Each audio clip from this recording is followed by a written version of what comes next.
Deputeti LDK-s Anton Quni ka treguar se si u kontaktua nga lëvizja vetëvendosje siç thot ai, për të siguruar votën e tij për konstituimin e Kuvendit të Kosovës. Quni theksoi se në këmbim ju ofrua pozita e ministrit të mbrojtjes. Kërkohet nga një qytetar i Kosovës në Britani të Madhe nëpërmjet një bashkëluftëtari tim, një njeri shumë i afërt me mua, që të ketë një bashkëbisedim pa e specifikuar temën, cila është arsyeja.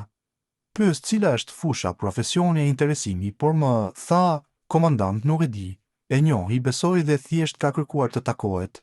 I ka ndihmuar Kosovës, është qytetar i ndershëm, është afarist. Me të vërtet pranova në takimin e parë, më krijoi një pozitivitet, tha Quni për Klan Kosova. Jo vetëm në bazë të përshkrimit, edhe paraqitjes së tij dhe kultura e komunikimit ishte në nivel, gjatë bisedës, që nga që të përafrohemi LDK dhe lëvizja vetëvendosje e dëgjova deri në momentin kur tha se zoti Kuti ka shumë vlerësim të lartë për ty, edhe e ke të sigurt postin e ministrit të mbrojtjes. Aty nuk jam ndier mirë, mundem të them se jam ndier edhe i ofenduar, tha Quni duke rrëfyer këtë tentativë të Kurtit, siç tha ai, për t'i ofruar postin e ministrit në këmbim të votos për qeverinë e re dhe fillimisht për kryeparlamentaren.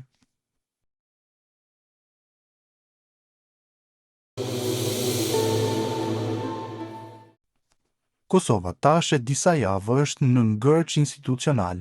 Deputetët e Kosovës nuk po arrin të zgjedhin kryetarin e kuvendit që nga 15 prilli, duke krijuar kështu bllokat institucionale.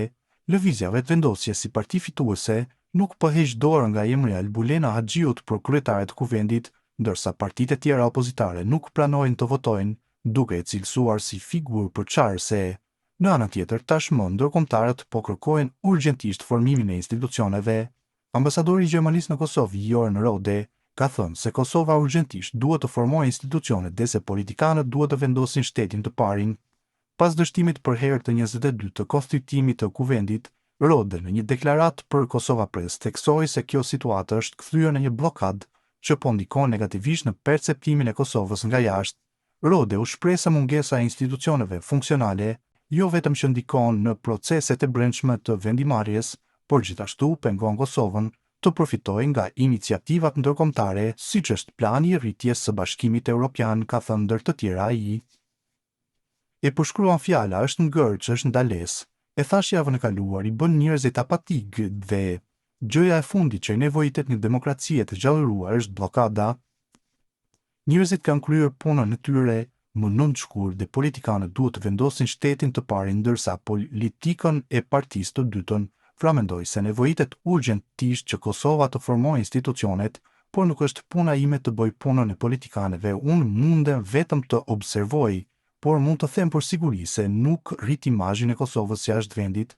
Nëse nuk ke një institucion funksional, është e vështirë të bësh detyrat e shtëpisë, sepse nuk ke fuqinë e prokurës të bësh vendime të vështira, të cilat nevojiten tani, pavarësisht se a janë paratë e planit të rritjes së BE-s, të cilat janë në pritje për shkak se kuvendi i Kosovës nuk është funksional, pra nuk mund të ratifikosh marrëveshjen, ka thënë Rode.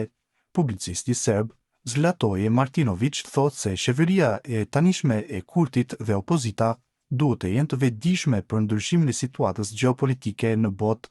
Sipas tij, nuk duhet të jetë Kosova e ndarë pozitë dhe opozitë. Pamundësia për të formuar një institucion pas përgjegjësive parlamentare që po e çon Kosovën në një krizë kushtetuese dhe parlamentare në rritje, është e dukshme se sa e pajtueshme është e ndarë skena politike. Si qeveria e tanishme e Kurtit dhe opozita, megjithatë duhet të jenë të vetëdijshëm për ndryshimin e situatës gjeopolitike në botë, e cila nuk është e favorshme për politikën me një Kosovë kaq të ndarë. Amerika është aleate e Kosovës, por nuk duhet të harrojmë pa parashikueshmërinë e administratës së re amerikane të udhëhequr nga Trump.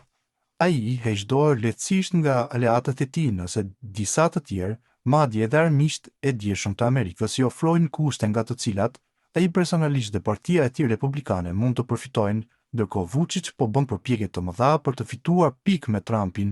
Ai mundson dhëndrit të tij të ndërtojë një kompleks të madh hotelerie në qendër të Beogradit, duke prishur ndërtesën e ish shtabit të përgjithshëm, e mbrojtur ndryshe me ligj si një pasuri kulturore, arti kulturore.